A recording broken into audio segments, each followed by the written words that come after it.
بسم اللہ الرحمن الرحیم۔ ہمارا آج کا موضوع ہے ادبی اصطلاحات۔ امید کرتا ہوں کہ آپ کو یہ لیکچر پسند آئے گا، سمجھ بھی آئے گا۔ تو اس سے پہلے جو لیکچر ہو چکے ہیں وہ بھی آپ کو پسند آئے ہوں گے۔ تو چلیے ہم شروع کرتے ہیں اپنا آج کا موضوع۔ چند ہمارے پاس ادبی اصطلاحات ہیں، یہ تو ہیں کافی ساری، لیکن جتنی اس لیکچر میں کور ہو جائیں گی ٹھیک ہے، تو دوسرا اس کا پارٹ 2 بنا لیں گے پھر۔ تو پہلی ہے ہمارے پاس ادبی اصطلاحات، اصطلاح۔ اصطلاح عربی زبان کا لفظ ہے، اس کا مادہ الصلاح ہے۔ اس کے معنی سلامتی، رضامندی، دوستی اور مصلحت کے ہیں۔ اصطلاح کے لغوی معنی بہیمت، مصلحت سے کسی لفظ کے معنوں کے علاوہ کوئی خاص مفہوم مقرر کرنے کے ہیں۔ جو الفاظ بطور اصطلاح استعمال ہوتے ہیں وہ لغت میں اس مضمون میں استعمال نہیں ہوتے، بلکہ ان کے کچھ اور معنی مراد ہوتے ہیں۔ تاہم لغوی اور مرادی معنوں میں کوئی نہ کوئی تعلق ضرور ہوتا ہے۔ ڈاکٹر شوکت سبزواری لکھتے ہیں، اصطلاح کے لغوی معنی اتفاق، لیکن عرف عام میں وہ مسئلہ یعنی منطق علیہ کے معنوں میں مستعمل ہے۔ ہم اصطلاح اس لفظ کو کہتے ہیں جس کے کسی خاص علم و فن میں لغوی معنی سے الگ کوئی مناسب معنی یا عام اور مستند معنی میں سے کوئی ایک معنی متعین کر لیے جائیں، اور اس علم و فن کی کتابوں میں وہ لفظ اپنے مخصوص معنوں میں عام طور پر مستعمل ہو۔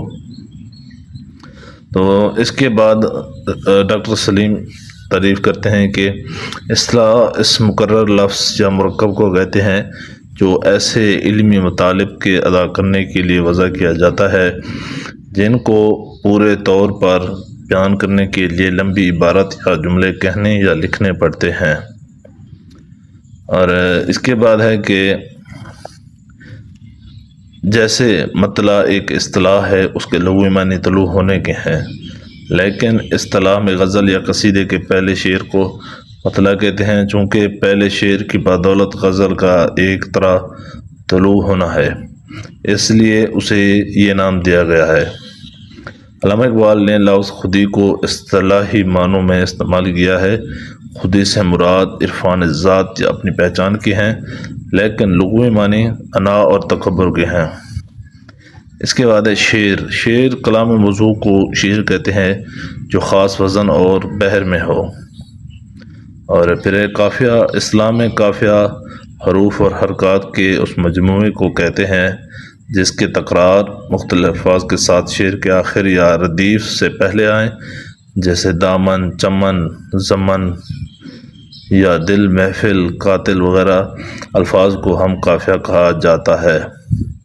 قافیہ شعر میں حسن و نغمگی، ترنم پیدا کرتا ہے اور اس سے شعر خوبصورت اور پر لطف ہو جاتا ہے۔ ردیف۔ ردیف عربی زبان کا لفظ ہے، اس کے لغوی معنی پچھلا سوار، گھوڑے پر گھڑ سوار کے پیچھے بیٹھنے والے شخص کو ردیف کہتے ہیں۔ یہ شعری اصطلاح ہے۔ غزل یا قصیدے کے ہر شعر کے آخر میں بار بار دہرائے جانے والے الفاظ کو ردیف کہتے ہیں۔ ردیف ایک لفظ پر بھی مشتمل ہوتی ہے اور ایک سے زیادہ الفاظ پر بھی۔ الفاظ کی تعداد مقرر نہیں۔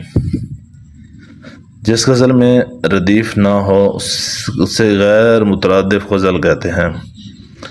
مثلا کہ گل کو ہوتا صبا قرار اے کاش، رہتی ایک آدھ دن بہار اے کاش۔ اب اس شعر میں جو اے کاش ہے باتکرار آ رہا ہے تو یہ ردیف کہلایا جائے گا۔ تو علامہ محمد اقبال کی غیر مترادف غزل سے ایک شعر ملاحظہ ہو کہ پھر چراغ لالا سے روشن ہوئے کوہ دامن، مجھ کو پھر نغموں پہ اکسانے لگے مرغ و چمن۔ اب مطلع۔ غزل یا قصیدے کے پہلے شعر کو مطلع کہتے ہیں۔ مقطع غزل یا نظم کے آخری شعر کو مقطع کہتے ہیں جس میں شاعر اپنا تخلص استعمال کرتا ہے۔ اب ہے کہ اس کے بعد سہل ممتنع۔ سہل کے معنی آسان جبکہ ممتنع کے معنی دشوار کے ہیں، لیکن اصطلاح میں اس سے مراد ایسا شعر جو بظاہر آسان ہو لیکن اس کی مثال بنانا نہایت مشکل ہو۔ تو اس کی مثال ہے کہ میں بھی منہ زباں رکھتا ہوں، کاش پوچھو کہ مدعا کیا ہے۔ غالب کا شعر ہے۔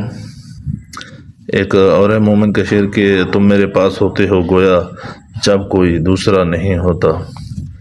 اس کے بعد ہے کہ تغزل، شعر میں جذبے کے سوگ و گداز،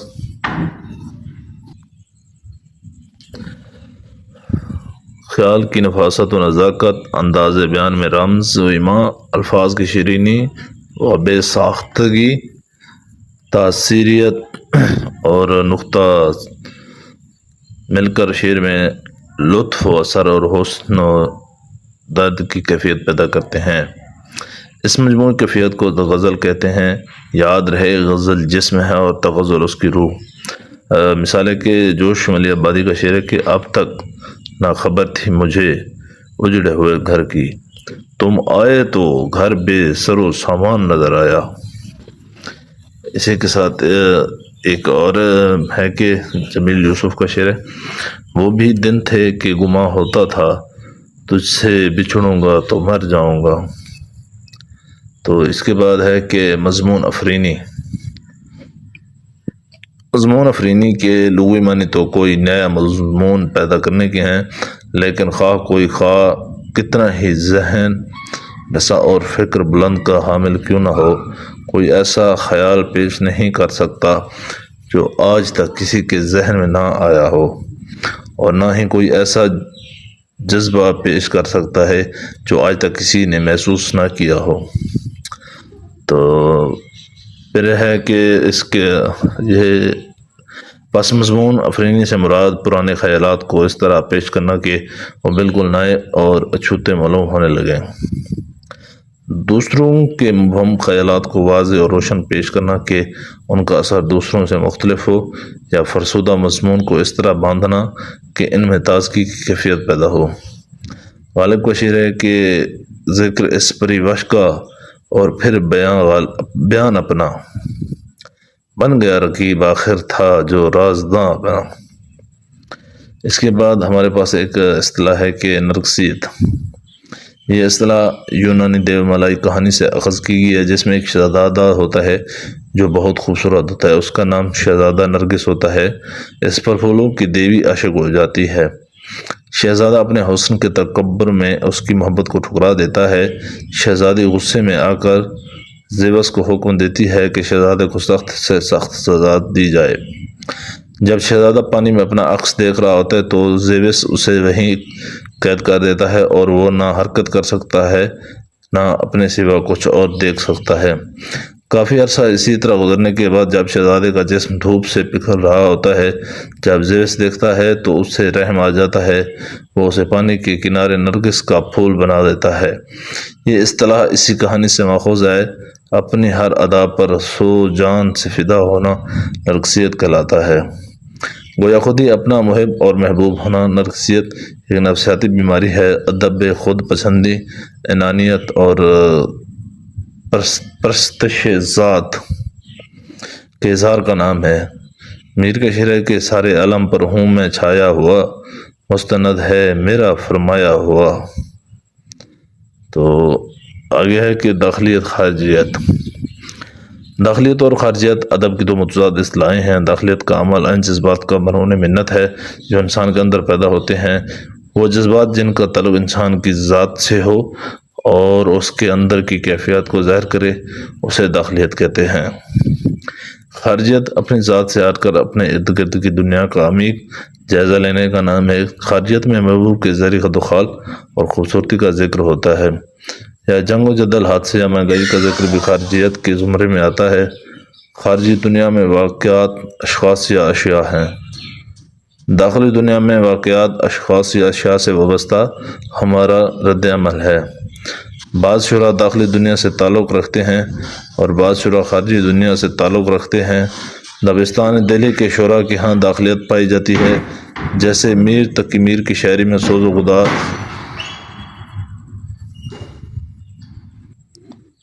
داخلی شاعری کی عمدہ مثال ہے۔ دبستان لکھنؤ کے شعراء میں خارجیت پائی جاتی ہے، جیسے میر انیس اور میر دبیر کے مرثیوں میں گھوڑے اور تلوار کی تعریفیں وغیرہ خارجی شاعری کی عمدہ مثالیں ہیں۔ خارجی شاعری میں شاعر اپنی ذات سے ہٹ کر کائنات کا مطالعہ کرتا ہے۔ خارجی شاعری زیادہ تر بیانیہ ہوتی ہے۔ داخلی شاعری میں ذاتی اور شخصی تجربات ہوتے ہیں۔ تو آج کا ہمارے اتنی اصطلاحات ہیں، تو اور بھی کافی ساری ہیں، تو اس کا پھر ہم پارٹ 2 بنائیں گے، باقی اس میں شامل ہوں گی۔ تو فی الحال یہی، تو اس کو ویڈیو کو پورا دیکھیے گا، چینل کو سبسکرائب کیجیے گا۔ اوکے، اللہ حافظ۔